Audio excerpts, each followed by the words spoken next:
ঈশা সওদাগর যে বলেছিল যে বরবাদে এমন একজন লোক থাকছে, এমন একজন আইটেম গার্ল থাকছে যেটা আবার চমকে যাবেন। আসলে এখানে আমরা চমকিলাম কিনা জানি না, আমার কাছে তেমন মনে হচ্ছে না, তবে ভালোই হয়েছে। আমরা আশা করেছিলাম হয়তো বড় কোনো আর্টিস্ট থাকবে বলিউডের, তো তাতে অসুবিধা নেই। নুসরাত জাহান দ্বিতীয়বারের মতো ভালো ডান্স করে, তো আইটেম সঙ্গে একেবারে 100% ভালো করবে।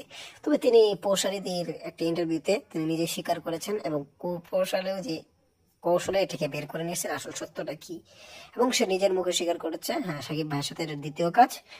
এটা সুন্দর ভালো গান, আমি এটার মধ্যে আছি। তো সে নিজে স্বীকার করলো।